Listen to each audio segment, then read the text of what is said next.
What's going on? I wanted to take the time to give a shout out to Pastor Carl Day. And he was on CNN with Don Lemon last night. And he asked Donald Trump during that town hall meeting, when was America great for African Americans again? And now, though, he did specify the hoods and the different areas, but I'm going to just say in general, when was it? Over 400 years of oppression, um, free labor, racial profiling, brutality, killings, lynchings, legalized murder, legalized genocide. When was America great for black African Americans again? Because every war was supposed to be about freedom. Dealt with Jim Crowism. Jim Crow's whole family offshoot. Separatism has been legalized. We're still marching in these streets. We still have to say Black Lives Matter. So when was it great again? When has it ever been great for being African American in a country that you're giving blood, sweat, and tears and everything? And Doc Rivers of the LA Clippers, the coach, said it best. For all the love we've shown here, they've never loved us back. Doc Rivers' quote, which is so true. Still getting shot, still getting killed, still getting mentally and physically lynched with systematic and institutionalized racism. You have a minister who put it point blank. I'll tell you like this.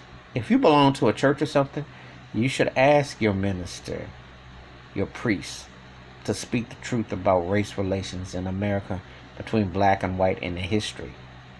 Any minister or priest or what have you who calls himself a person of the cloth, he or she, can't do that, can't be forthright to tell that part, is committing an ultimate sin.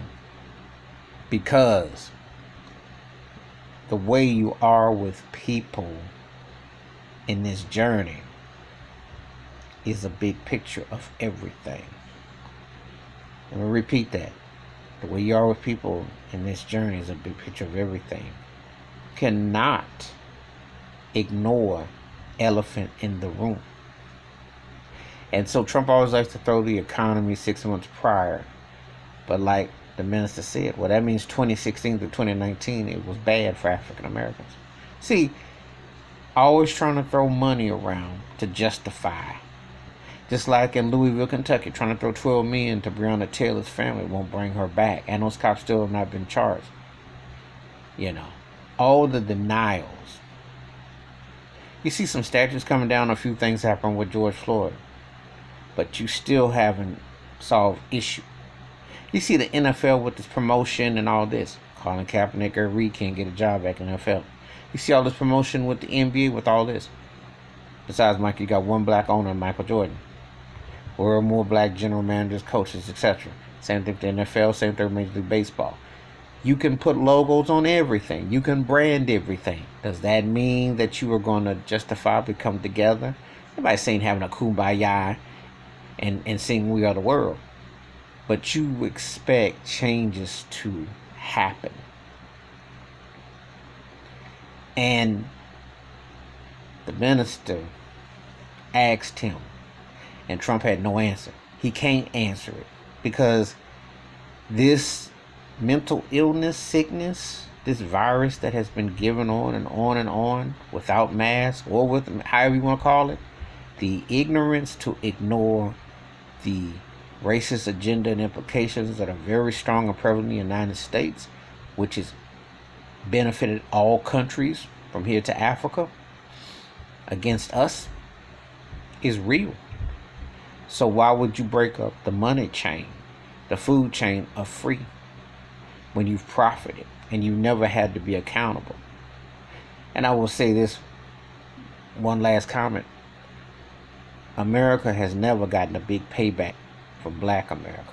And they know it. Because if they were, they wouldn't want us here. They don't want us here, but they really wouldn't want us here. And when I say the big payback, like to quote James Brown, it's to the point where you wouldn't just tolerate a handout and crumbs.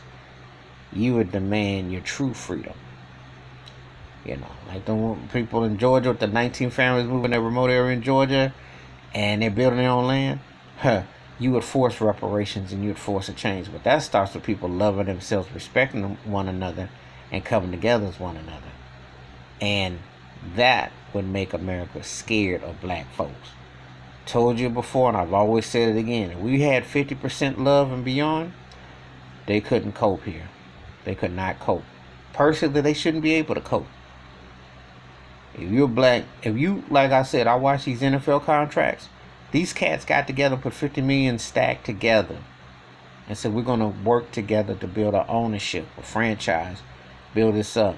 Do you really think that the NFL owners would feel so comfortable with throwing that kind of numbers around to black quarterbacks when it wasn't that long ago? You only had a handful of black quarterbacks, and you've only seen a handful of won the Super Bowl. Think about that, as long as the NFL's been around, and the institutionalized racism of that, and head coaches.